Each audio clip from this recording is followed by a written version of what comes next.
नमस्कार, मैं हूं जेपी जायसवाल। आप देख रहे हैं सर्च इंडिया 24 न्यूज।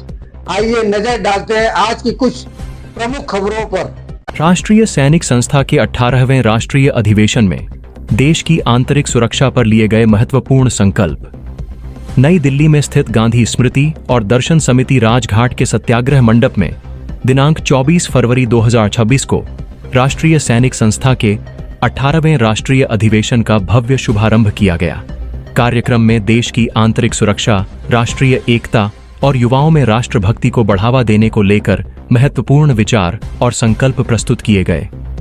इस अवसर पर भारत के रक्षा मंत्री राजनाथ सिंह, मिजोरम के राज्यपाल बी.डी. मिश्रा, बिहार के राज्यपाल आरिफ मोहम्मद खान तथा उत्तराखंड के राज्यपाल गुरमीत सिंह सहित कई विशिष्ट अतिथियों ने ऑडियो वीडियो संदेश के माध्यम से देश की सुरक्षा और राष्ट्रीय कर्तव्यों पर अपने विचार व्यक्त किए।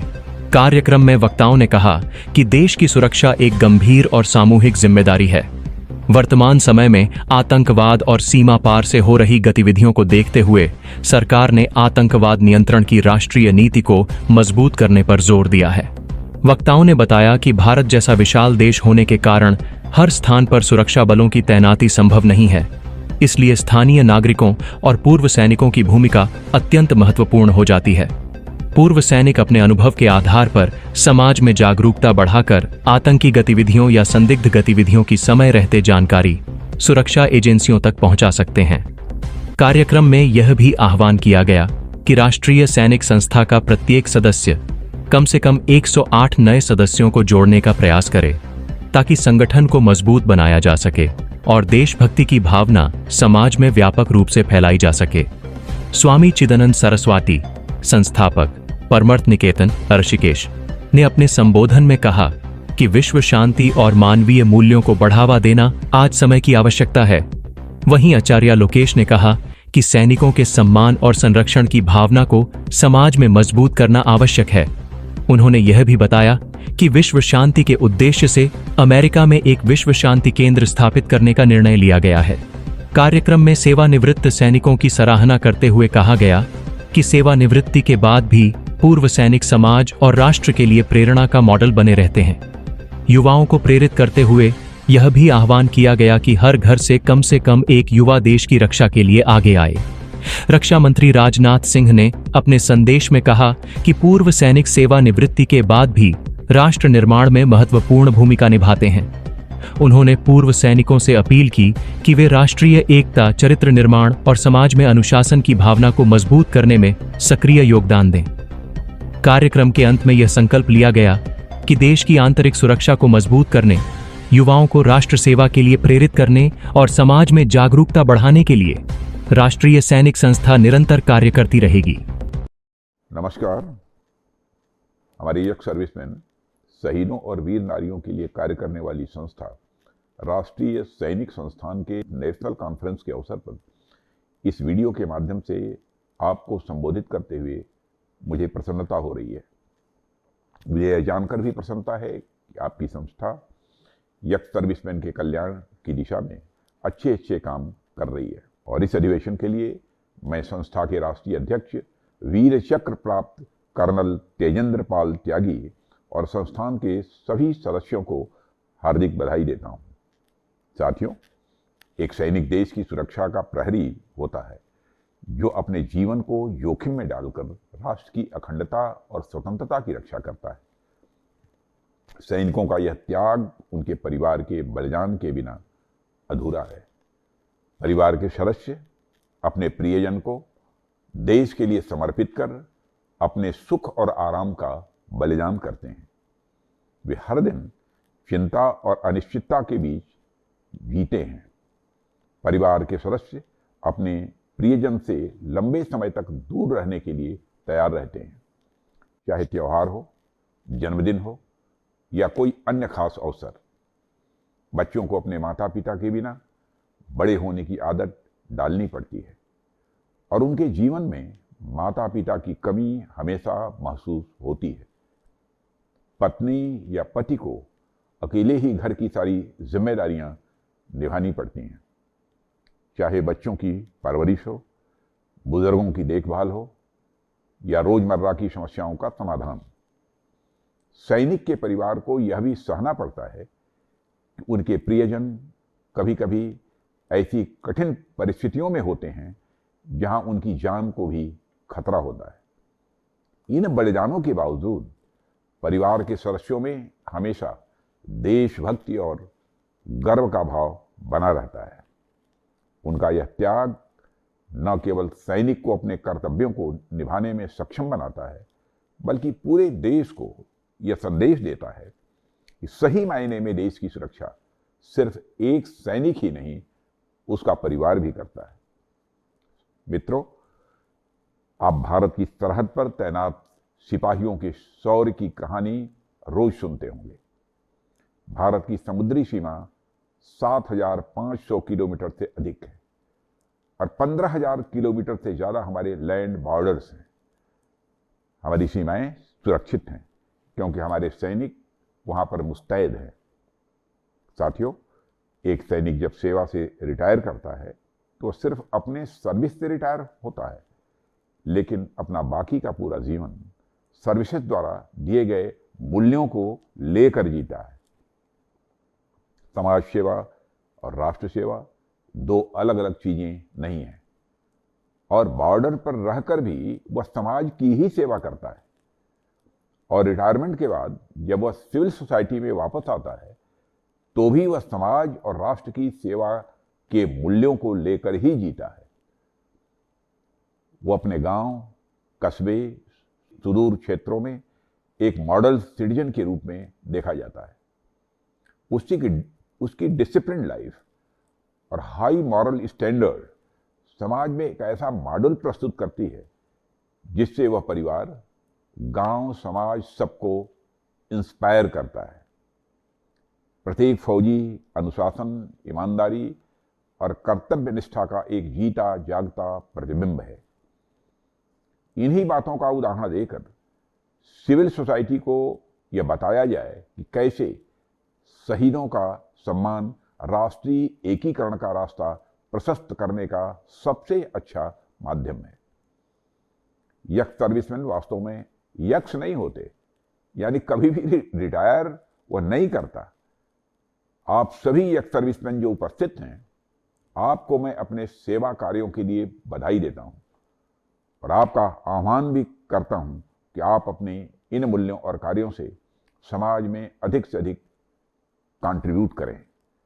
साथियों, हमारी सरकार यक्स सर्विसमैन और वीमेन के कल्याण के लिए निरंतर कार्यरत है और हमने आपके कल्याण के लिए अनेक कदम भी उठाए हैं, चाहे वह 1 रैंक 1 पेंशन लागू करना हो, ECHS स्कीम को और मजबूत करना हो, या फिर रीसेटलमेंट और वेलफेयर के लिए किए गए प्रयास हों।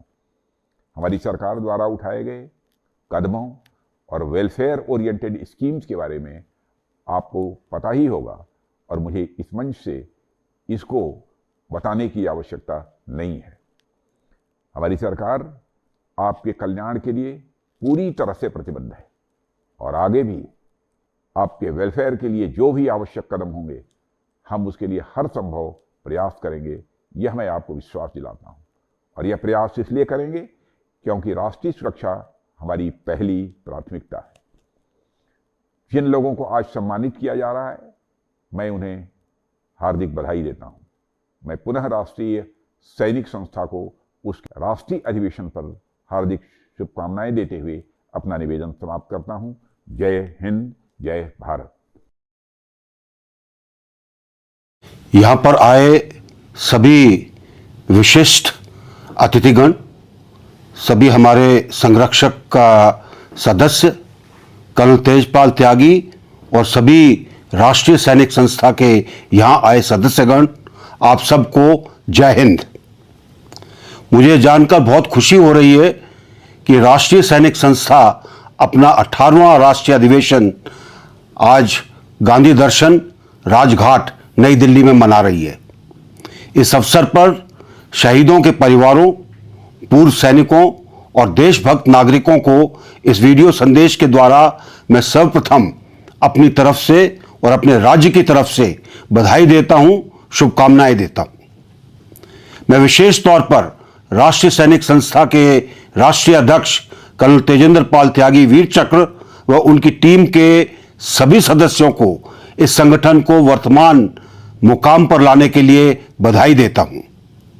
मुझे बताया गया है कि राष्ट्रीय सैनिक संस्था के 1 लाख से ज्यादा सदस्य देश के 23 प्रदेशों में छोटी छोटी इकाइयों में काम कर रहे हैं। इस संस्था में महिला विंग, युवा विंग, शिक्षा विंग शामिल है। संस्था के उद्देश्यों में शहीद सैनिकों के परिवारों का सम्मान और स्कूलों में प्रारंभिक सैनिक प्रशिक्षण देना शामिल है। मित्रों, शहीद सैनिक के परिवार का बलिदान का आकलन करना असंभव है। सैनिक के परिवार के सामने हमेशा एक अनिश्चितता बनी रहती है। बच्चों को अक्सर अपने माता पिता या पिता से अलग रहना पड़ता है। त्योहार और अन्य उत्सवों पर भी सैनिक अक्सर अपने परिवार के साथ नहीं रह पाता। इसलिए परिवार का बलिदान भी सैनिक के बलिदान से कम नहीं है।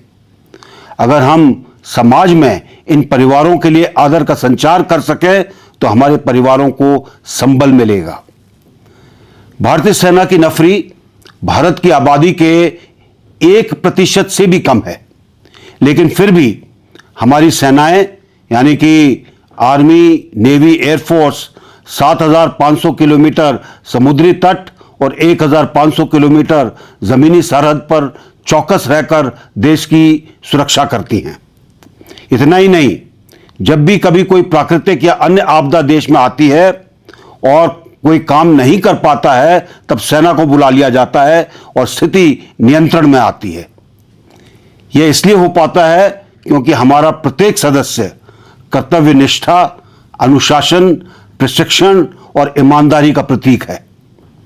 सैनिक का कार्यकाल सेवानिवृत्ति के बाद भी समाप्त नहीं होता।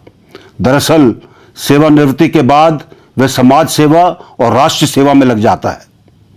राष्ट्रीय सैनिक संस्था के देशभक्त नागरिकों और पूर्व सैनिकों को मैं इस अवसर पर यह आश्वासन देता हूं कि हमारा यथासंभव प्रयत्न रहेगा कि आपका सहयोग करें।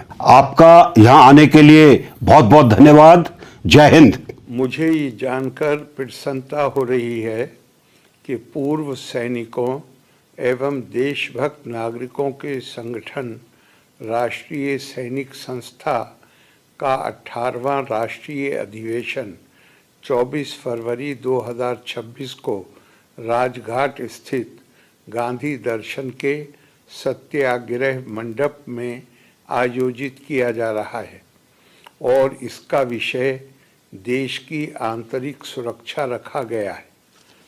मुझे जानकारी मिली है कि राष्ट्रीय सैनिक संस्था 25 वर्ष पुराना एक पंजीकृत एवं गैर राजनीतिक राष्ट्रीय संगठन है, जिससे पूर्व सैनिक और देशभक्त नागरिक विशेषकर सैनिकों के परिवार सक्रिय रूप से जुड़े हुए हैं। देशभक्ति का भाव जागृत करना, सामाजिक कुरीतियों का निवारण तथा विद्यालयों में प्रारंभिक सैनिक प्रशिक्षण देना इस संस्था का प्रमुख उद्देश्य है।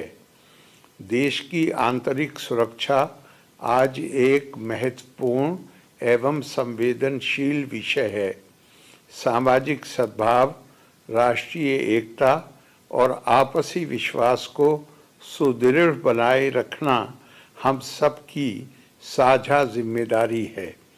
इस दिशा में पूर्व सैनिक अपने अनुभव, अनुशासन और राष्ट्र निष्ठा के बल पर समाज को मार्गदर्शन दे कर सकते हैं। उनका जीवन राष्ट्र सेवा, कर्तव्य और त्याग का उदाहरण है। पूर्व सैनिकों की उपस्थिति और सहभागिता से नागरिकों में स्वाभाविक रूप से देश प्रेम, अनुशासन और राष्ट्रीय एकीकरण की भावना सुदृढ़ होती है, जो आंतरिक सुरक्षा को मजबूत करने में सहायक सिद्ध होती है। हमारी सेना सीमित संख्या में होते हुए भी देश की सीमाओं की सुरक्षा के साथ साथ प्राकृतिक एवं मानव निर्मित आपदाओं में भी प्रभावी भूमिका निभाती है। ये प्रत्येक सैनिक के अनुशासन, कर्तव्य निष्ठा और उत्कृष्ट प्रशिक्षण का प्रतिफल है, जो सेवानिवृत्ति के बाद भी उनमें अक्षुण्ण बना रहता है।